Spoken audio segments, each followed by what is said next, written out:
a previous Pope wrote the shroud was, quote, a truly mysterious image which no human artistry was capable of producing, Lara. But we have the book, the broadcast, and now the app. For centuries, a single cloth has baffled the world.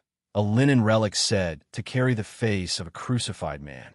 Scientists called it myth, believers called it proof, but then artificial intelligence entered the debate. What it uncovered was not a picture, not a stain, but something stranger. Hidden geometry, repeating codes, a design that should not exist in the fibers of ancient linen. Was it accident, miracle, or something we were never meant to see? What secret is the Shroud of Turin still hiding? The cloth that defied time. The Shroud of Turin is not only a relic, it is a story that refuses to end. It is 14 feet of linen and just over 3 feet of width, woven in a herringbone twill that catches light like a ripple on still water. On its surface lies the faint image of a man, head to heels, front and back, as if a body had rested there and then departed without creasing the fabric, leaving only a ghost.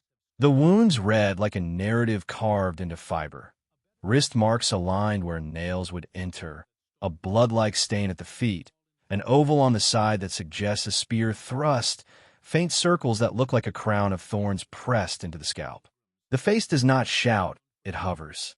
Eyes closed, beard parted, hair falling in strands that seem to float above the weave, as if the cloth and the image once knew distance.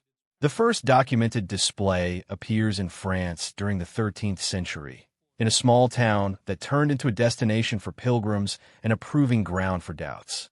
Crowds gathered, priests processed, skeptics accused the church of inventing a spectacle. The cloth moved through hands and houses until the House of Savoy brought it to Turin, where in 1578 it began its long vigil, interrupted by fire, smoke, and rescue. Today it rests in a climate-controlled case within the Cathedral of St. John the Baptist, where glass and steel protect it from time, and time protects it from certainty. No single moment altered its status more than a photograph in 1898. The lawyer Secondo Pia set up his plates and lamps and worked in the dim heat of an improvised darkroom. When he developed the negative, he expected a muddle of tones. Instead, a face stared back with startling clarity. The negative looked like a positive. The faint image on the cloth became a strong portrait on film. Cheekbones emerged, lips defined themselves, hair separated into strands, hands crossed over the pelvis gained shape and proportion. That reversal was not proof of anything, except that the image interacted with light in a way ordinary paint would not. Yet it changed the conversation. The relic crossed from devotion into problem. The laboratory joined the chapel. Across the 20th century, the cloth endured methods as patient as they were invasive. Chemists peeled fibers and tested them with reagents. Microscopes walked the surface. Forensic examiners noted that the blood-like areas stained the threads rather than the image staining the blood. Textile historians measured the twist of yarn and compared it with looms known to the Levant. Pollen researchers reported grains consistent with the flora of the Eastern Mediterranean. Each result seemed to bend the debate rather than end it. Nothing conclusive enough to silence critics. Nothing trivial enough to placate believers. The shroud kept doing what it always does. It gave just enough evidence to make the next experiment necessary. The image itself refused to behave like pigment. No binder layer, no brush strokes in any direction, no capillary penetration deep into the thread. The discoloration appears to sit on the crowns of the outermost fibrils as if kissed by light and left alone. Depth maps built from intensity showed a correlation between image darkness and the theoretical distance from a body surface, which is an extraordinary claim and yet a measurable one. If a cloth lay closer to nose and forehead and farther from the cheeks, the darkness should vary with separation. Many attempts to reproduce that gradient with heat, vapor, or chemical reaction produced effects that were close but not exact. The shroud remained singular, which is a polite way to say it sat there while hypotheses came and went. Then came the fire of analysis about age. In 1988, 3 laboratories received thread from one corner of the cloth. They measured radiocarbon content and published a date between the 13th and 14th centuries. That verdict was clean and final to many readers. A medieval origin wrapped the mystery in one sentence. But even a clean sentence can hide a clause. The sample site was a corner near an edge that had known handling, repair, and smoke. Textile specialists argued the portion could include later threads introduced during a medieval reweave. Others raised concerns about how the sample was cleaned. A few noted that a single region cannot speak for a heterogeneous artifact that has lived a hard life. The debate did not die. It mutated. If the date is right, the image is an astonishing medieval work. If the date is wrong, the age is open. The cloth continued to resist reduction. That is how the shroud carried its paradox into our century.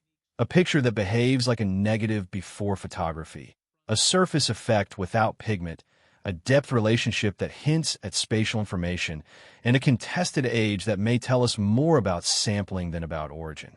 A case that invites both reverence and rigor. Within that tension, a new voice arrived. It did not bring belief or disbelief. It brought computation. It brought the habit of learning from patterns so faint the eye cannot see them, and so large the mind cannot hold them.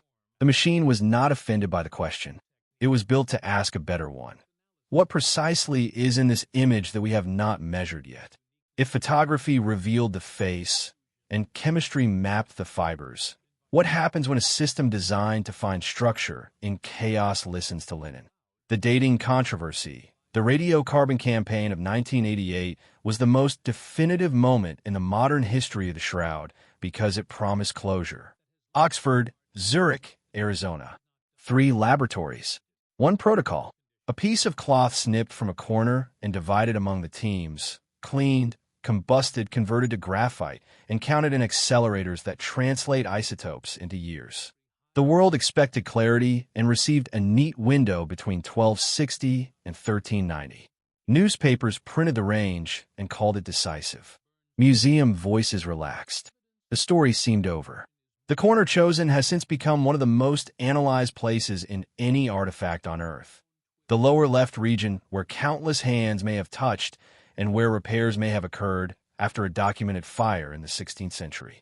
Textile chemist Raymond Rogers argued that the corner fiber showed chemical differences from the main field, including cotton intermingled with linen and residues consistent with dye or mending. If that corner includes later material, then the sample would skew modern.